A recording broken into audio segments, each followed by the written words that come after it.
At what point does fan fiction go too far? Let's find out. In an earlier video, I talked about a particular Star Trek production called Axanar. And this was an interesting piece of work because it raised over $1 million in a Kickstarter campaign to produce this fan fiction film. And it has since then been sued by CBS for violating CBS's actual copyrights, the copyrights that CBS does own, that Paramount does own, I should say. And it's also created a schism in the Star Trek fan community, of which I am just sort of a passerby. I really love Star Trek, but I'm not deeply into any of the forums or anything like that. But it's created a big schism between people who really are very critical of Axanar and are cautious with it, and people who are really, really excited about Axanar. And I wanted to dig into that a little bit again today and talk about a very, very important idea about when fan fiction might be crossing a particular line. And a lot of people have made me rethink some of the stances I might have had on Axanar by visiting a previous video where I did talk about Axanar in the context of fan fiction. And their basic claim, and it's not an incorrect claim, is that Axanar is a for-profit endeavor and that the people running Axanar are perhaps scamming people, including the Kickstarter people. And I'm gonna kind of leave the scamming out of this, and I'm just gonna talk about one important concept, which is a little bit of the concept of profit and what that might mean in the context of fan fiction film. So let me go ahead and show you this right here. This is Axanar's annual report. So this is the second Axanar Kickstarter. Here's a breakdown of all the stuff they're planning to spend money on.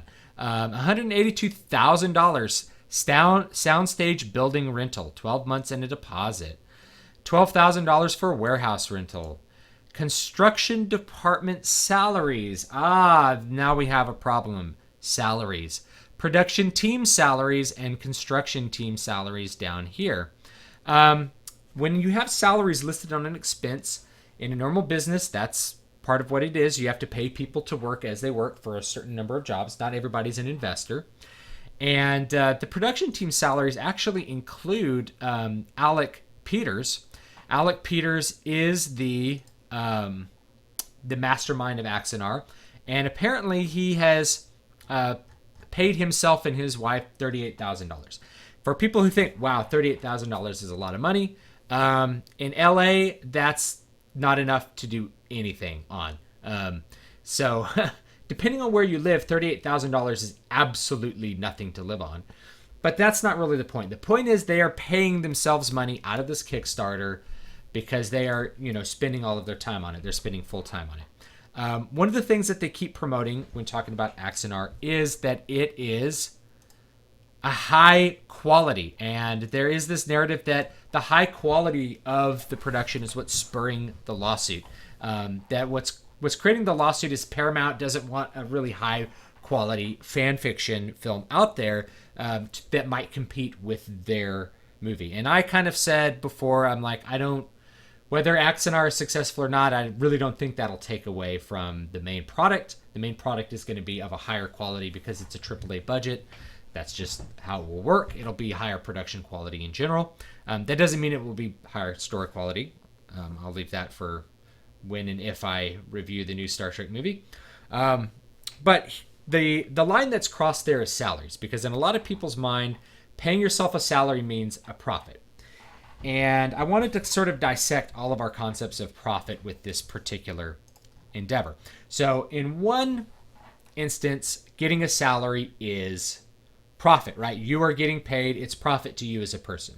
But when we're talking about a business, profit is when you take an investment, then you do something with that investment, you make a business, you make a product, and then when you sell the product, you get a return on that investment that is hopefully more than what you originally spent creating the product and all that sort of stuff. So if you spend $1 million on all the capital equipment to produce a new phone, then you sell enough units, you sell $1.5 million worth of new phones, and the $1 million included also your material costs as well as your capital equipment, your salaries, everything.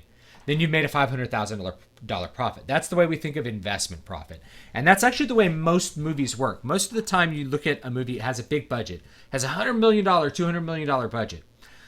So the new Star Wars movie had a $200 million budget. Well, the studio Disney paid $200 million upfront for that movie to exist. And then once the movie went into theaters and people were buying tickets for it, then they're making back on that investment. So once they get to the $200 million mark, then they've paid for the cost of the production. Then they get past a certain point and they pay for the cost of the advertising in addition to the production. And then beyond that, you have like this sort of sheer profit. But in order to make that profit, first you had to put up the money. Where it gets a little confusing with this is that, like I said, it is a Kickstarter. So that $1 million, here's a $600,000 total budget. This came from people who just put their money up ahead of time. Kickstarter is sort of, we call it crowdfunding, but it's really like a type of investment because the people who are funding whatever project, they're expected to get something back in return. In this case, what they're getting back is the product. So it's sort of like pre-buying tickets to a movie before it's made. And I'll talk about why that may not be a good idea in a minute. But in a sense, you're pre-investing in the movie. And so for it to be not non-profit or not for profit, it would basically have to not sell its investment back. The problem is that the investment already exists. So it's sort of like they already made $1 million and now they have to create the product after they have the $1 million. And then because they don't own the copyright, they're not really allowed to sell it per se. But another topic that's come up with that is that they're trying to use this Axanar project to sort of jump on to creating a new studio that will be for profit after the end of this, like an acting school and some other crazy things. That basically that Kickstarter is actually not going towards just the production of the movie, but the production of the movie is then going to sort of jumpstart like all these other business ideas they have. So it ends up being for profit in the sense that the capital investment of these other businesses is being paid for by this Kickstarter. And that, I actually do agree with that. At that point, you are entering into a regular business investment and your Kickstarters are now your investors, only they don't own any part of the investment. So unlike somebody who buys a piece of stock in a company, when you buy a piece of stock in a company, you're owning a small percentage of all the capital investment of that company. It's intellectual property as well as its physical investments. It's real estate, it's machines that make its product, whatever they happen to be. You're buying a small percentage of that. But as a Kickstarter, you're not doing that. You're just giving them the money and hoping that they deliver a product. So in that sense, as soon as you cross that other line, you're going to take the capital investment that's been generated through this Kickstarter, and now you're going to have a for-profit business. At that point, yes, you are crossing the line into profit. What does this have to do with CBS? Well, it doesn't really, as I look at it, it doesn't really have to do with even necessarily, it has to do with the profit motive, but it's just slightly more than that. So the way normal fan fiction works, the fan fiction team, if they're making a film or if you're a writer, you're just by yourself, they're producing a big piece of content and delivering it for free. Presumably, they front all the costs so that they can deliver the product free to the fans. It's by fans for fans, right? That's kind of the idea of fan fiction. Now, there's costs of making the production. You have to build sets. You have to have actors. You have to convince actors to work for free, or you have to pay them knowing that you're not going to recoup any of that investment from people who watch it for free. So either one of those things, it has to come out of somebody's pocket. Maybe there's a donor who donates, and then it kind of happens. And that, again, you're not expecting a return on your investment. And what that really does for Paramount in the case of Star Trek is it's free content. It only has the possibility of really improving the brand, because if it's something that fans really want to see, then they're more interested in your brand. They're more interested in Star Trek or whatever brand you happen to be pushing. If it sucks, well, you're not, as the brand holder, you're not really responsible for it. You're like, well, it's just bad fan fiction. Whatever, there's bad fan fiction out there. So we didn't produce it. Don't judge the next Star Trek product on it. So it's really like a win-win. You can't really lose by having fans produce fan fiction, which is why I think Star Wars and Star Trek fan fiction in particular has been so tolerated and sort of allowed over the years is because it's free content that you're producing for something that you own. It's only going to produce more profit for the person who actually controls the brand by continuing to keep interest up, by continuing to generate interest. Whole reason that Star Trek honestly exists is probably because of fan fiction. Because after that original series got canceled, people kept producing fan fiction stuff. There was a strong community of people who really liked Star Trek. They did letter writing campaigns to get the third season made, and then they did letter writing campaigns to have the first movie made. And it kind of bombed, and they had more letter writing campaigns to eventually get the second movie made, and then the franchise basically caught a lot more popular attention and was able to recover and become great again. So fan fiction is responsible with Star Trek. Star Trek fans are responsible for the success of Star Trek. Now, here's where this becomes the flip side, is that when you are making profit, and again, because you're taking the capital investment from this, and now you're going to use it in future profitable endeavors, you are essentially making a profit since you're acquiring capital for free. Essentially, you're having someone else pay for your capital. As soon as you do that, now what you're doing is you're creating like an inversion of that relationship. CBS and Paramount are the ones spending all the money producing this huge movie, Star Trek Beyond, the last two movies, whether you like them or not. And I really was not personally crazy about the J.J. Abrams movies, especially the second one. But whether you like them or not, they're a big production, and CBS is the one who really put those out there. They also did all the advertising for that. So all of that big media machine, the big PR machine that keeps Star Trek in the mind of the public, they're the ones that are footing the bill for it. And what you are doing as a for-profit enterprise, like why shouldn't someone be able to make a for-profit fan fiction film?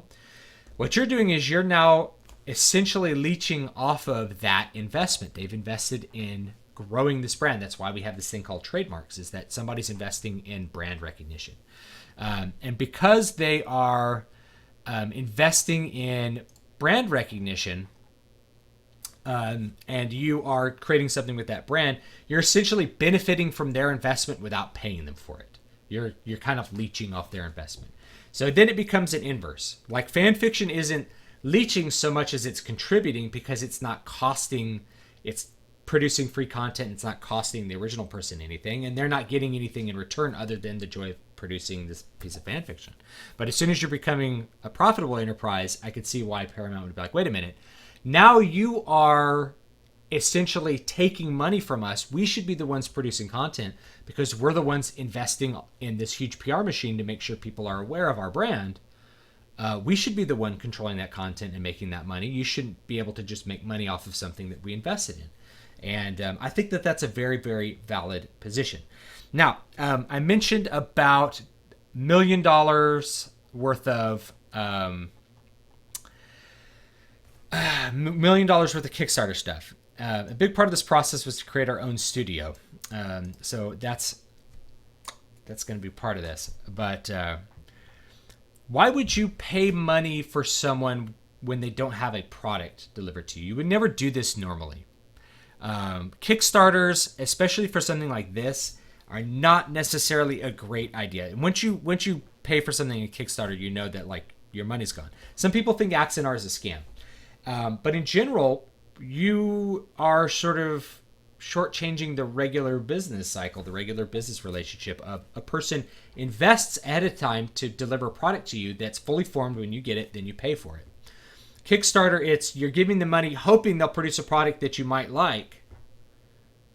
That's it. Like, why would you pay for something ahead of time? That seems a little bit odd to me, but there's lots of people out there who might really want to support Axanar.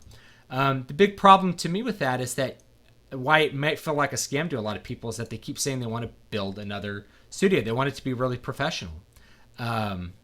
We funded and created a film studio. Ares Studio will have everything needed to make movies for years to come. That's a promise of their future profit, but we may never see Axanar. I mean, who knows? So I don't think it's a super good idea to like kickstart really, most things. And I guess here's my here's my cynical view on it, is that if it's a really good idea and it's really legally clear to do, then there's going to be plenty of investors who want to actually get in on that product because they know it's going to make money in the long run. For really good ideas, it's not that hard to find investors. Sometimes it's hard to find investors because investors can be shrewd, but most of the time, like, it's not hard to find investors when they feel like it's going to be a really good turnaround. It's going to be a really good production. With this one, I think the issue that a lot of people have is this idea that this is going to be a springboard for more movies, and that means that people are kickstarting somebody else's career in a sense, and they're not really going to get anything for those future for-profit movies. They're just sort of being taken on a ride. I don't necessarily think that's the case. I don't want to weigh in either way. Where I do think the line is crossed with Axanar is in the fact that you are looking at future capital to be used for profit, and you're also paying salaries, which some people are going to think is rather shady. All I will say is that it takes a lot of time to make a movie, and I think some of the people involved may feel like they can't do other things for money while they're doing this. I think you could make a case for that. But it certainly, if someone's earning a salary, they are in essence making a type of profit from it. That makes people uneasy. And I think Paramount, because they're under our legal system, they're the ones who do hold the copyright. They do have a right to sue over it. And I think the reason they're suing over it is that this is somebody else who is looking to make, in their view, a profit off of their investment in the PR machine. Okay, so that's all I really have to say about that. Please let me know what you think about Axanar, whether you're really excited for it. Part of me is excited to hopefully see a fan fiction film, but I think this lawsuit might really stuff it and might really make it quite a bad thing, and might hurt fan fiction in the future. So who knows? I don't. Even in my first video, I didn't want to say that like Axanar is for sure going to get made. I don't know if it's ever going to get made or what's going to happen with it. I would like to see high quality fan fiction produced that fans are really excited about and kind of plays to the fan base, especially of Star Trek, because I'm part of that fan base. But anyway, I want to know what you think about Axanar. And I'm happy to sort of revise my position on this, and because you can only hone a razor by sharpening it against the stone. So I need to have that sharpening process. So give me your opinion on it. Let me know what you think about Axanar. Don't forget to like, comment, and subscribe, and let me know what you want to see on the channel or otherwise. I'm always happy to deliver if I can. And don't forget to visit my websites, dbspress.com, davidvstewart.com, for more. And have a great day or evening whenever you're watching it.